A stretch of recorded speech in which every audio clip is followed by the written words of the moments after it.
Let me make sure that we're going And live. this hat, this Hold hat on, makes you hold look on, hold way on. more. All right. Let's see. This hat's too And smart for we're my and head. we're streaming. And we're streaming. This hat makes you look way more sophisticated. I think so. I Oh think yeah, so. definitely. I, I I, think I appreciate this hat a little better. I think that if you were in a stripper bar in Houston, you would do well. Only Houston? Only Houston. They're gonna call me Daddy Warbucks. They're gonna call me Boss Hog. Like, what the hell, man? Wrong TV show. Wrong cosplay.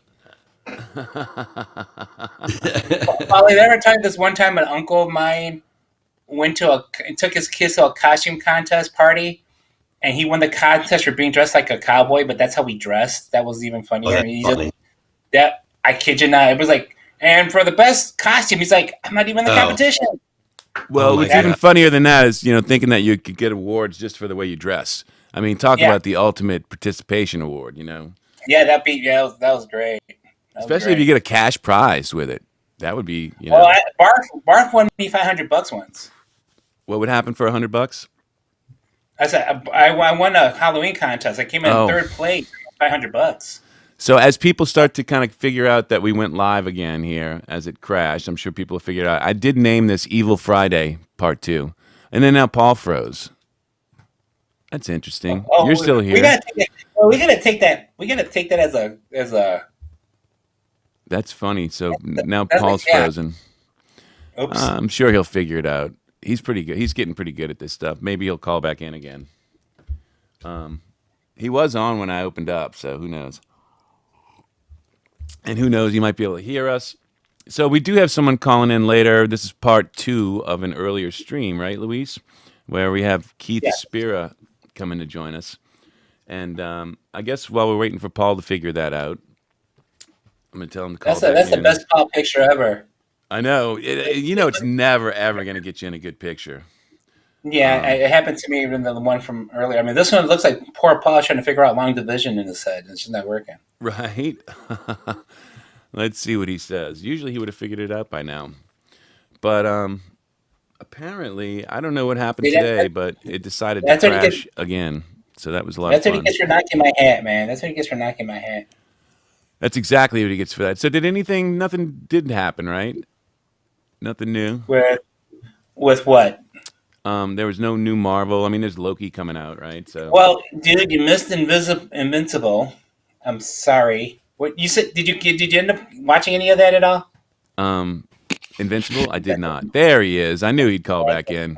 My computer died. This Nice. has been this has been my favorite show yet. Your computer died. I did. Yeah, I think we've had more technical difficulties on this show than we've ever had before. So the funny thing is Boy, I renamed the thing Evil Friday Part 2. Well, there you go. There you go. It's just living up to it.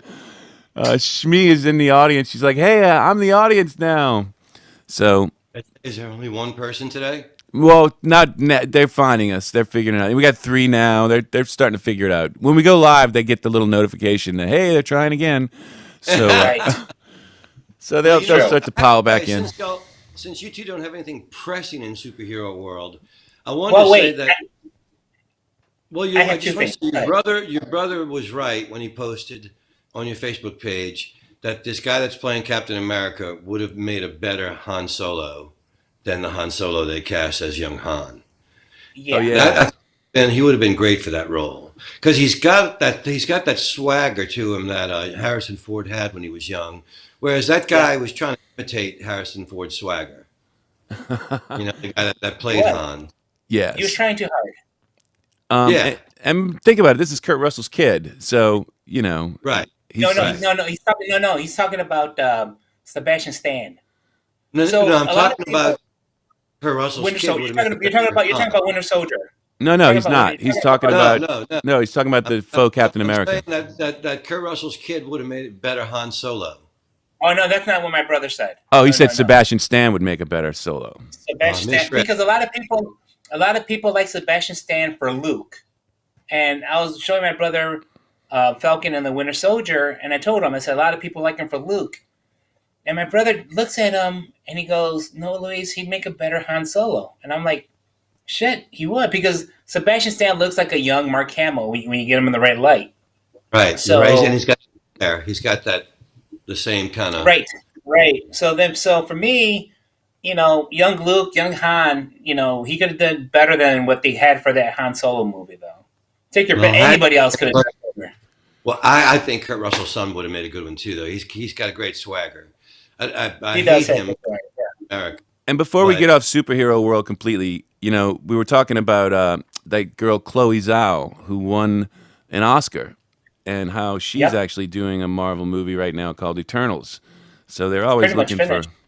But the funny part about it was Kevin Feige, who is the big producer who does, Marvel is kind of doing it kind of that old school studio way, where the one studio basically controls all the movies and stuff that come out of there. They have a lot of actors that work with them, but they, for a long time we went into the auteur director thing, between the 70s, 80s, right. and 90s, and now Right. it's kind of, this is sort of back to the producer kind of model. Well, And very much so, because the actors that are part of the ensemble are referred to as the stable of actors that Right. Marvel used. And And- that's how they used to call them at MGM and in the old days. And you each know. movie, each movie's got different directors, so they've got a stable of directors as well. Right. You know, Right. so the idea sort of being that that guy Kevin Feige sort of keeps everything in line, but they were making fun of him because she's been pushing for a lot of live shoots and trying to capture everything in camera, like they did in movies for years. Right. And Right. Kevin Feige's acting like it's some new innovation. Oh my God, this is in the camera. They did an interview with him, and it was one of the few moments of his where you just go, "Really, Keith? I think you probably should have thought about this. Kevin, you should have thought about this a little bit before you started this particular promotional." It makes you sound like you've only been in the business for a minute. He was actually there for the first X-Men movie. I don't know if you know that or not, Luis. Did but not he know was, that. Yeah. Well, I think it's well known now on Facebook after this week that the depth of my ignorance of the superhero world, because I asked questions on Facebook and friends were shocked and horrified at my ignorance. Well, no. I think it's wonderful because, if this were a story, most of our audience is way into this world because they don't Right. know what the hell we're talking about either. So as you come in and discover the world, they can discover the world with you. It's it's And like the reason- classic and the reason I storytelling. put up- Yeah, and the reason I asked about putting up the picture of Falcon and the snowman was because a friend of mine was one of the cosplayers. Goes, guys, he goes, that was a funny session. He goes, I never heard of Falcon and the snowman, but it was funny hearing you guys Figured talk it was. about it. Right. And I was just like, okay, sure, you don't know what we're talking about, but if No, you I dig figured it, that I'm most- gonna, I figured most of your friends would have no clue about that movie. Right. And Oh, that was, no. that, And they think fun. he's making fun, and then Falcon, Snowman. Like there's some movie the guy's making fun. Winter Soldier, but to answer some Snowman. of your questions, you asked about the blip, right?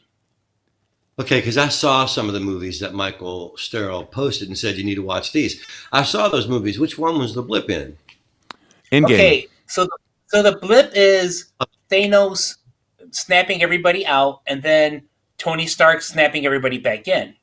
Right? So, because if you think about it, right, at that Endgame movie, there was no reporters there. There wasn't anybody with a camera videotaping what happened, right? So people know something happened, but there's really no real evidence of Thanos, coming in trying to, dominate the world, because at the end of the day, he got turned into dust as well, him and all his stuff.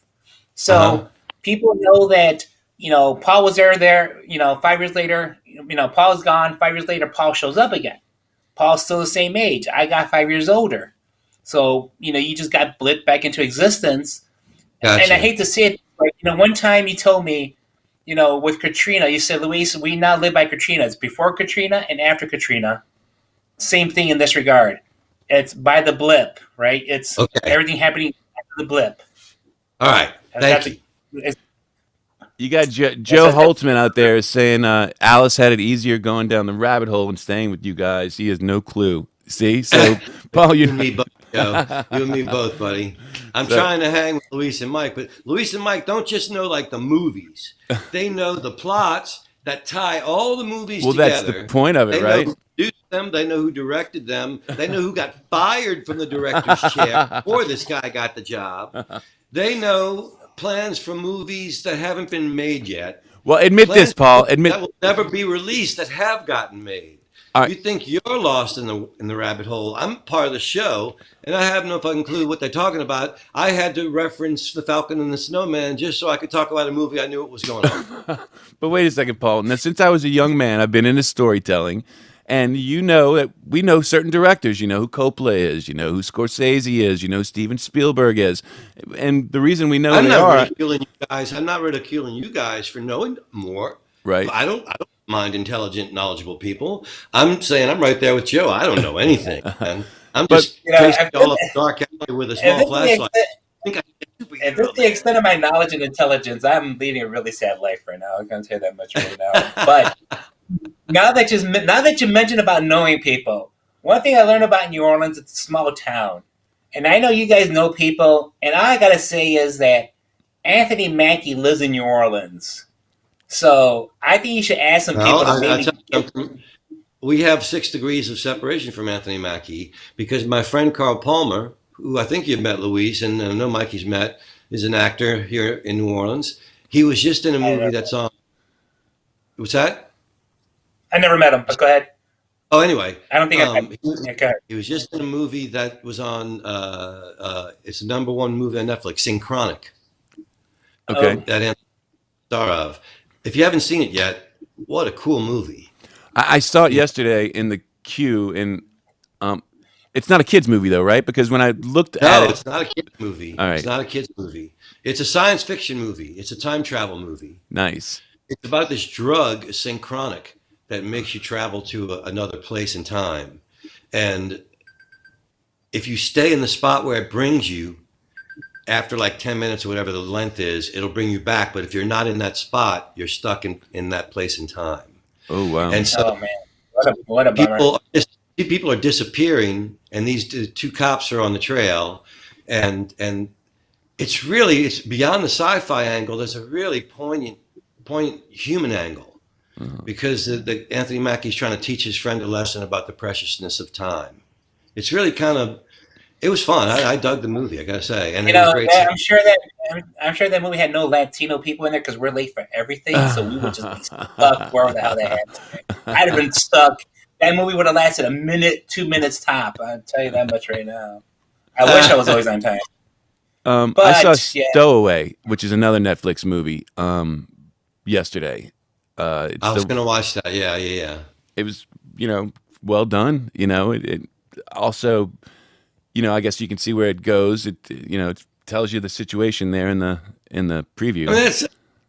if you folks that are listening want to follow that half-hearted endorsement that Mikey just gave Stowaway, feel free to spend an hour and a half of your life on a gamble. But mine was the #1 movie on Netflix this week Yeah, is Synchronic, which, by the way, I really but it dug. wasn't yesterday. Like yesterday, they had some. What was it? Wind and Bone was #1 yesterday. Which, by the way, I started watching. Was pretty cool. I liked it. It looks like a scary movie, though. Wind and Bone? No, no, no, no. No? It's an adventure. I mean, there's I, evil characters in it, but it's an adventure. But there's a couple of characters in it that I don't think were in the original book that were in some following books. That there's a couple of really great characters. There's these group of guys that are trying to, let's just say there was a side plot, and the characters that are involved in this side plot are, one of them's like this gay guy who thinks he's the most handsome guy in the planet, and he is pretty handsome. And then, but he's like a master with with guns. It's like crazy. It's like beyond gunslinger good with guns. And then there's a girl who's good with knives, but their characters are so much fun. They I've never seen these actors before. The acting was really great. I'm like, my goodness, Netflix, and it was, I mean, it was truly diverse, but not in a way that you noticed. You know what I mean? Unless you were paying attention. It was well done, and it's #1 I right now. watched And I watched The Baker and the Beauty on Netflix. So not my cup of tea, but that actress was in the Bruno Mars video, and that's like the only time I've seen her previously. So I was watching it for her. I don't ask me the whole plot. It's a Baker and the Beauty. It's I mean, almost like Notting Hill. said enough. You've said You enough. know, I understand. I know what the movie's about just by the yeah. title. I'm You see, I didn't picturing watch you Thunder Force. I would consider Thunder with Force. the curtains drawn and a glass of Chablis and lit candles and crying as you watch The Baker and the Beauty. You know, she's an attractive woman, and that's what had me hooked. Don't ask me if you're right. It's in the title. Don't ask me for anything else that happens. I could Here have we watched are. the TV. We are doing the I could have watched the superhero mute. review. I could have watched the mute. You were But doing the superhero review with Chicago Lou, and you're going to bring up The Baker and the Beauty? hey, we're talking Where's about your what we're watching on credibility, Netflix. man? All right, so let me His change gears. credibility Let me just flew change out the gears. window. Little kids that were looking up to You Luis. are- I was, ooh, Luis knows everything about superhero world. Now they're like walking away going, guy likes girls movies. Jack, Oh, jack no. of all trades, Polly. Jack of all trades, man. No, so I ended up finished watching Mortal Kombat. Right, so I Right finished after The watching Baker and Mortal the Kombat right before Baker and the Beauty. Yeah. So of course, I guess because it's Midway Games, they came out with that movie, and they're talking in the movie, and they're saying, "Well, where are we going?" And in the movie, they say, "We're going to Gary, Indiana." I'm like, "Kiss my butt! Gary, Indiana's right here. Don't be bringing your Mortal Kombat people here. Screw you. You know, bad Wait. enough things are Well- bad enough as it is." By the way, true No. confessions, You- Luis. I watched Yeah. Miss Potter this week about Was that? Beatrix. I watched Miss Potter this week about Beatrix Potter, who wrote Peter and the Rabbit. It was with Renee You- you- you Zellweger. should- And it was with Renee Zellweger and Ewan McGregor, and I watched it with my wife, and we cried. Nice. That's always a good time. Dude, don't be doing that to your wife, man. Making her watch that kind of stuff. What's wrong with you? Jeez, Paul, man. No, but okay. So after Mortal Kombat, I kept on HBO. Do you have HBO Max yet, Paul? No. Okay, so I ended up watching 2 DC cartoons after Mortal Kombat. And I'm gonna be honest with you, Movie. yes, these are hour and a half cartoons.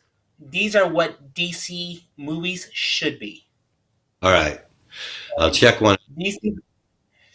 So the two, and I'll forward you guys the information later. One was called Justice League Dark Apocalypse War, Hmm. and another one was Suicide Squad, Devil's Prayer or something. And I was just in love with both of them. I mean, this is what DC movies should be. I see, Right? I don't You know. need- you know, I have trouble with the comic illustration sort of live. I don't know. see, if you don't, if you don't like cartoons, that's a different story, Mike. But But I the can't. stories It's in weird this- because I can't say that because I do enjoy Pixar and stuff like that. But there's something about the way that the cartoon stuff is drawn that just takes me out of the story. It's weird. It's hard that's for why me you to haven't gotten just into see the Invisible story. yet. Right. That's why you haven't gotten into Invisible yet, because you don't like cartoons. See, I don't know if I don't like them, but there's just nothing there for me. Because the thing is they're trying to save money on those, and you can see it because there's no detail in anything. And believe it or not, that's part of my experience with movies that I like about movies. If not, I just do the book, and then I can fill it in myself, and it's better than when they do the real simple sort of, pastel Right. color background kind of. It doesn't give me enough. And then the stories are, I don't know. It's hard for me. Cartoons are tough. I mean, listen, since you able to sit through Justice League Snyder cut like 4 times, that was 8 hours of your day, man. I mean, Right, could but sit the through funny these, part is that all right? there's always something there that I'm like looking at, going, "Wow, look how he did that. Look at the detail in that. Interesting." There's always something to If find. you're not gonna watch Invincible, watch Apocalypse War or watch this Suicide Squad on Paulie. If you really want to see the movies, I'm sure I could ask somebody to get a hold of it for you, maybe. But at the end of the day, give them a try, Mike. Get out of your comfort zone. I mean, half of the Marvel movies are cartoon anyway with all the CGI. Let's be honest. Come on. Yeah, no, So- I know, but they're just much better looking ones. So maybe that's all it is. So for next week, we'll let Paul continue watching Falcon and the Winter Soldier. Right? How many episodes are you in, Paul? I'm in 5. All right, you're almost done. Oh wow, dude, you got one more to go. Yeah, Wow. It's been fun. I really Yeah. enjoyed it. Great I fun. know. It goes quick. It goes quick. And I think if there is a weakness to what they're doing, it's that they're not really doing a TV format. They're more doing. It's really just an extended story. Right. It's like, you know? yeah, and that's great. And it's Right. and the quality of it is up to the movie quality.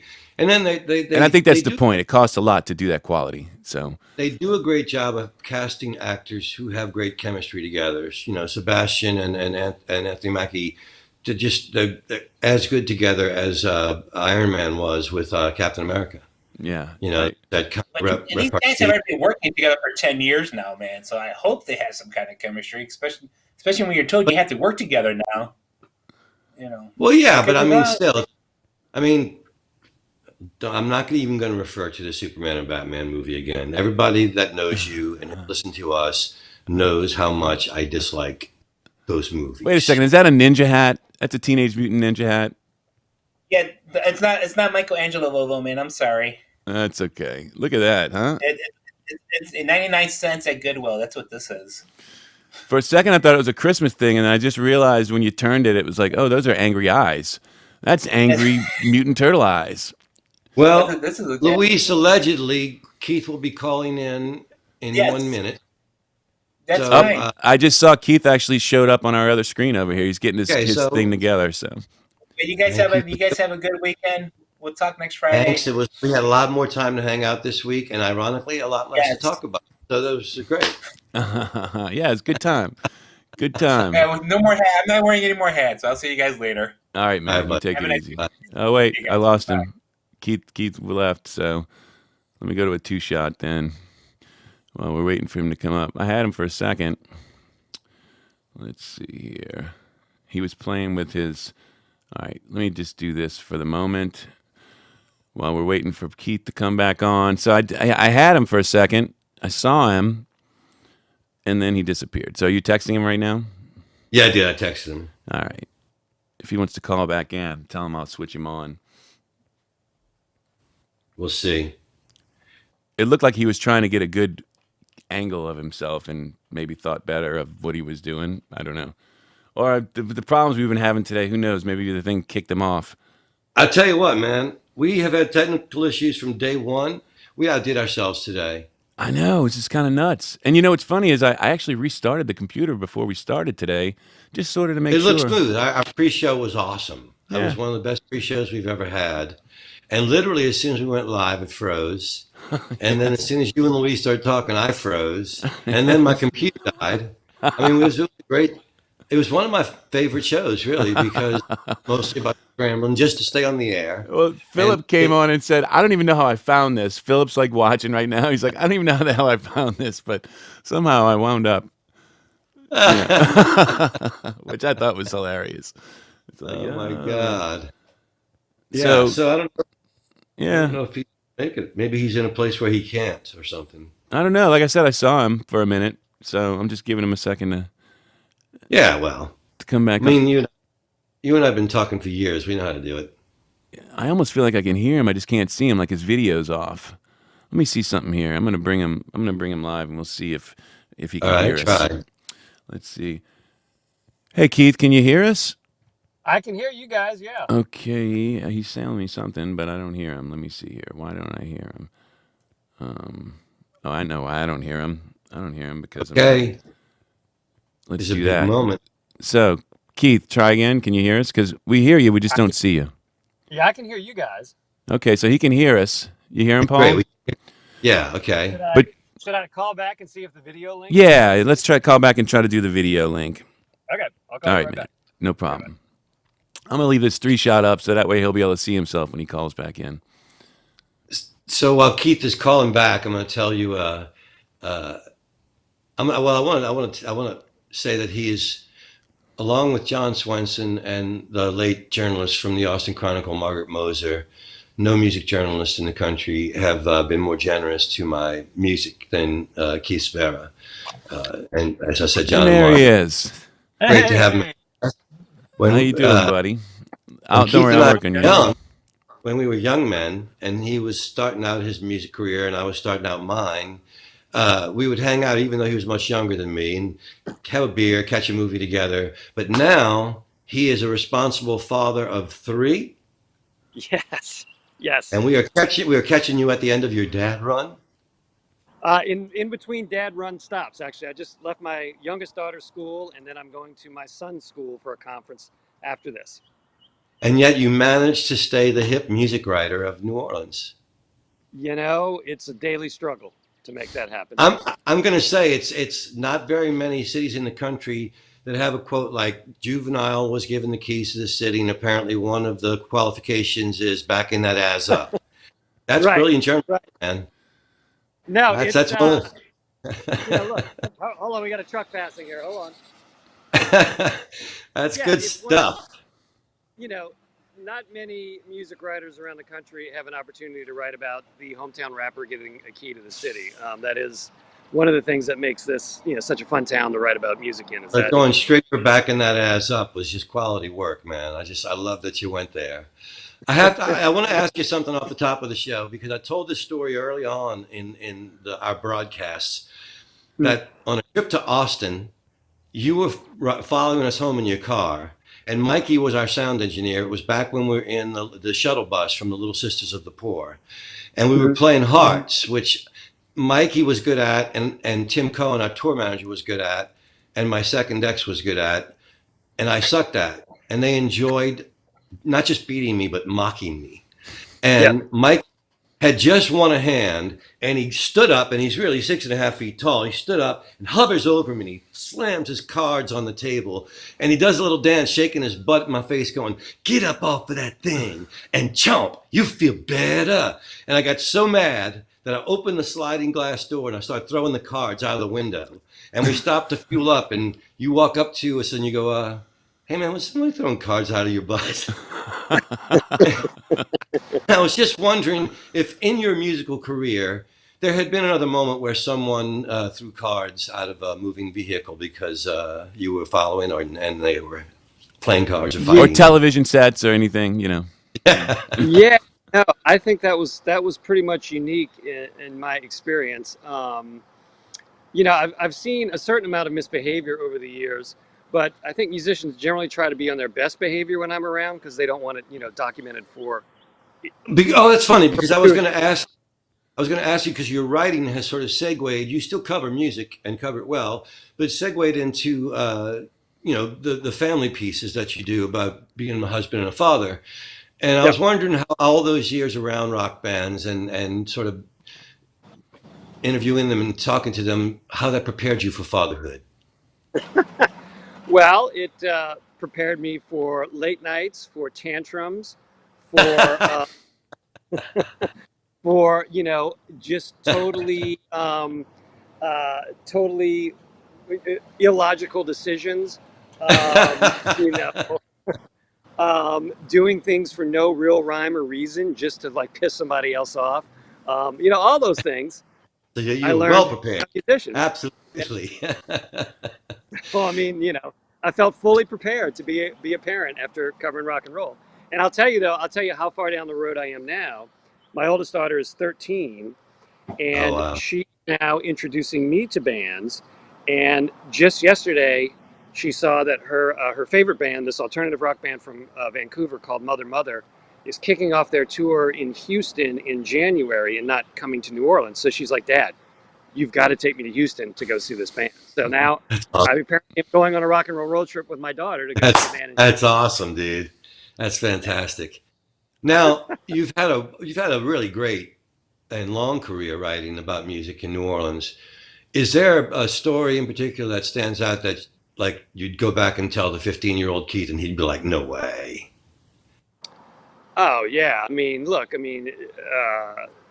geez, everything from, and it wasn't necessarily because of my writing career, but because of friends. I like helped fly Roger Waters' inflatable pig at the Desert Trip Festival in California a couple years ago. Like I was on one of the rope tethers for it through a series of odd connections. So that would have been bizarre. If I'd have told my 15-year-old self that I would one day interview and meet Rush, my mind would have been completely blown. I would not have thought that was even possible because they weren't humans. They existed on some high. And how would I possibly interact with those guys? I wouldn't have necessarily appreciated it at 15, but now the fact that I was able to tag along with Fats Domino on a trip to New York in 2007, and like, just literally be a part of his little entourage of 6 people as we rolled around New York City. It was a remarkable opportunity that I wouldn't trade for anything. So yeah, So it's been a bunch. basically, the fan you were as a boy is just still there in your heart. And when you get to do one of those stories, that genuine enthusiasm, that honest, excitement comes out, and that comes through your stories. Your stories, you can tell that you love music and that you love rock and roll. No, that's great. I mean, and that's absolutely true. And I try, on the same token, I try to be very honest about it. Like I'm not necessarily a fan. I'm not a fanboy. Like I have to be honest in my reporting, and and when something's wrong, you say it's wrong, and when something doesn't work, you say it doesn't work, and I hope that musicians respect that. I mean, and not to drop names, but I mean, Irma Thomas has said to me, she's like, look, I always know when you write about it, it's going to be honest. Good, bad, ugly. It's going to be honest, and that's kind of what I strive for. You always want it to be accurate, you want it to be fair, and then you want it to be like something that's fun to read. Those are kind of the 3 priorities that I've always used in my writing, in that kind of order of importance. Accuracy, fairness, and then a fun read. So if that comes across in the writing, then I feel like I'm doing it correctly. Right. It You ever does. struggle with like your own? We all have our own personal biases, and do you ever like struggle with things that just don't really fit in, and try to be objective about something that just doesn't move you at all? It's like Sure, all the time. And you kind of have to step aside and judge whether or not it's working for the audience that it's intended for, or whether or not it's working within the context of what that artist is trying to do. Like, I can't go to a Drake show and say it wasn't any good because there were no guitar solos. Like, that's right. not what Drake does. You don't do guitar solos. Right. And I can't go to, same token, I can't go to, a Coldplay show and say, well, it kind of sucked. There wasn't enough rapping. Well, that's not what they do. So you have to judge within the context of what that artist does and whether or not it works. You know, Example, last time Ariana Grande played in town, I'm not an Ariana Grande fan necessarily, but the show was just really weird, the production of it, because she was dressed just like her dancers and was in this group of dancers, and there was no spotlight or anything on her. So she kind of disappeared into her own show. So I wrote about how, for a pop star, the idea is to be a larger than life pop star and put yourself out there. Whereas she was like almost, recessed in the back of her own show, and like it didn't really work. So I said that, but that wasn't because I don't like Ariana Grande. It was an honest assessment of her presentation on that one night. Right. Now, this being the second weekend of Jazz Fest, do you have any Jazz Fest memories, either, great, funny, bizarre, that come to mind as we fest and play again? Well, when I think about it, I've not missed a day of Jazz Fest in 30 years. So I've literally spent more than half a year, something like 190 days at the fairgrounds for Jazz Fest. So I've spent half a year of my life at the fairgrounds for Jazz Fest. So I'm either doing something really right or really wrong. I don't know which. I tend to think it's right, because that's a pretty good half year of work, quote unquote, being out there at the fairgrounds.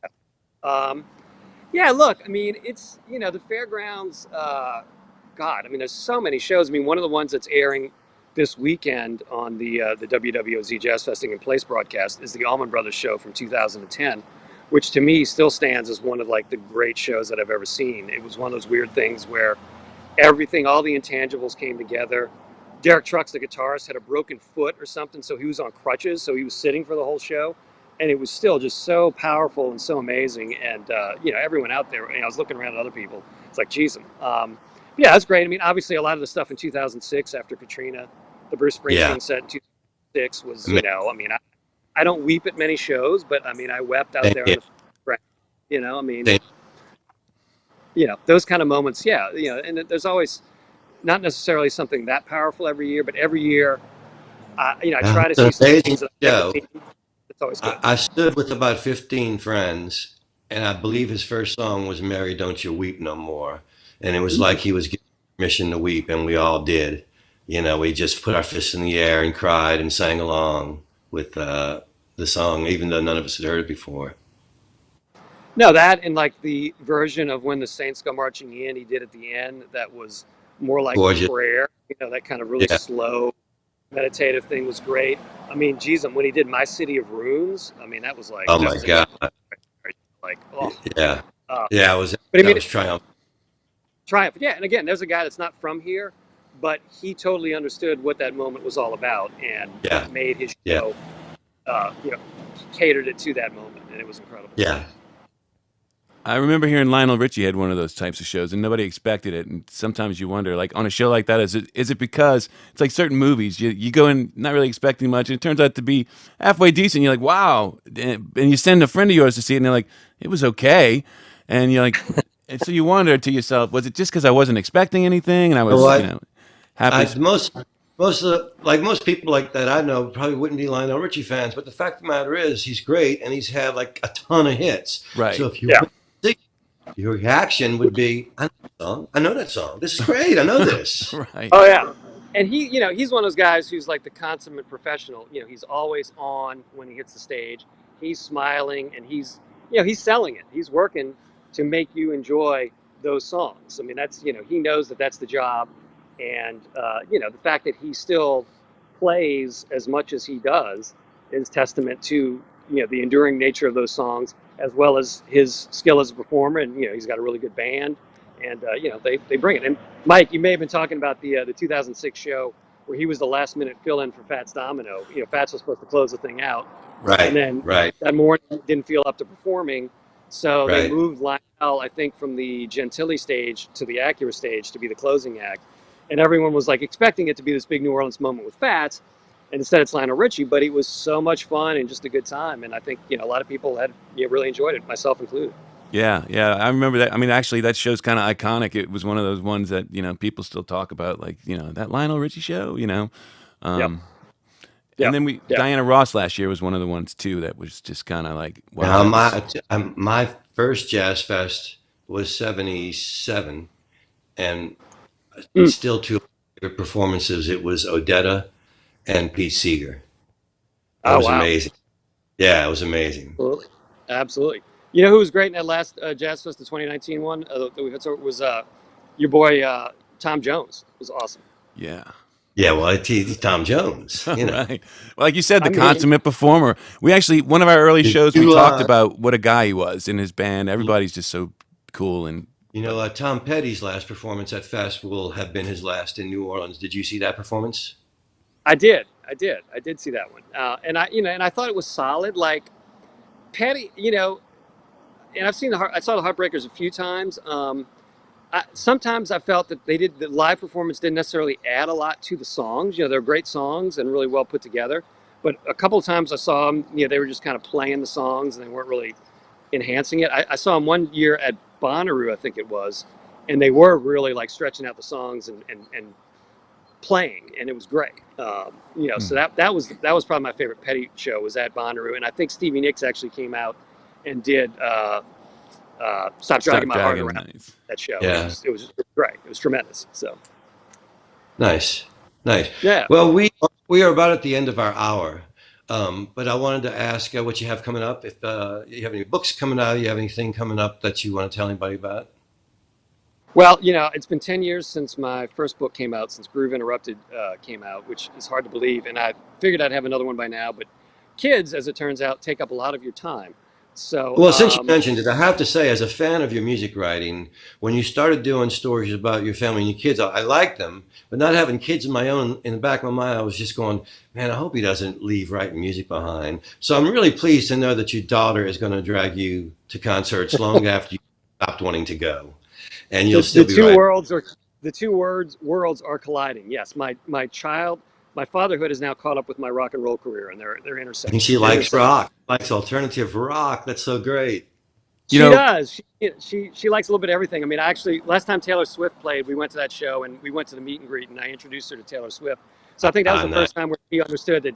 Oh wow, this is what my dad does. Like he does things like this. So I have a similar story. I mean, when my daughter, I was doing the Bonnaroo, and I would be mixing the backstage show, so I would put her on my crew, so she'd get the backstage pass, and she'd come just go get food for us. And that was her job. right. but she Right. got to meet some people, and after that, finally, it was like, wow, Dad, can I work with you again next year? And all of a sudden, Dad's cool, and then her friend wants to come work too. Hey, can Briley can work too? Can Briley come work with us?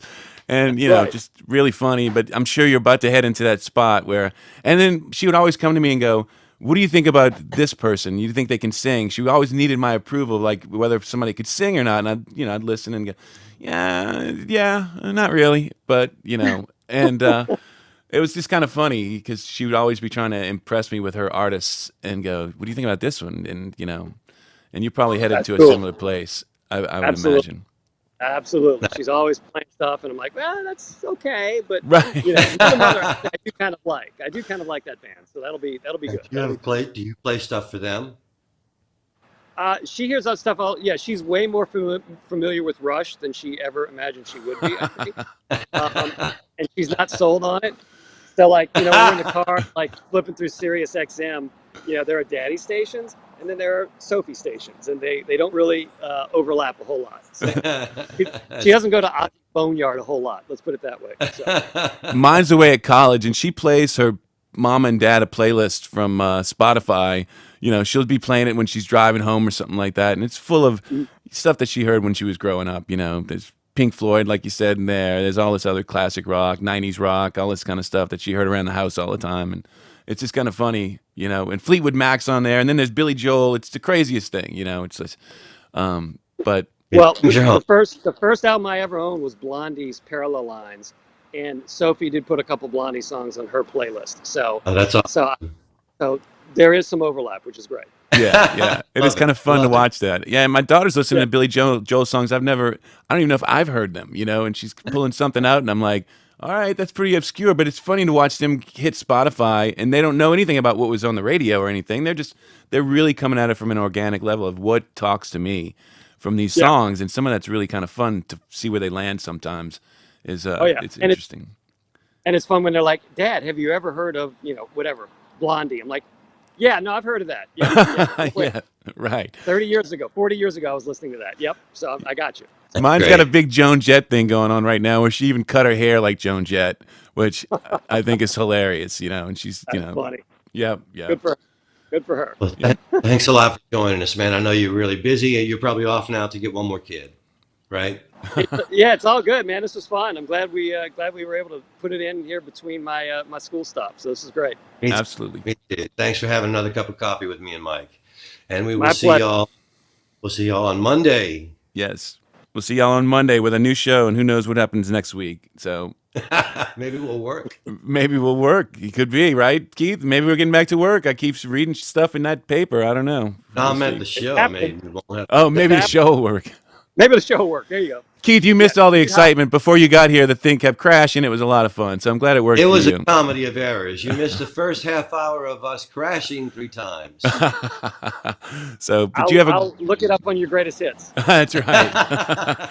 Take it easy, man. Thanks for coming. We appreciate Bye, it. guys. Bye. Yeah, see ya. Bye.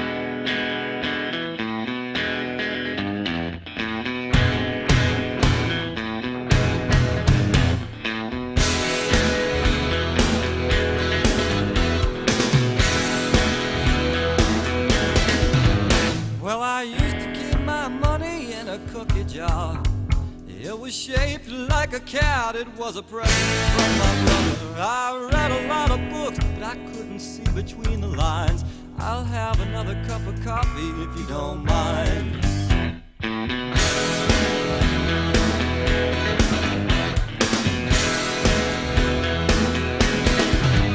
Well, her hair is as black as an alleyway, and it used to be red, and it used to be blonde. Truth is, her hair changes color all the time. I'll have another cup of coffee if you don't mind. I'll have another cup of coffee if you don't mind.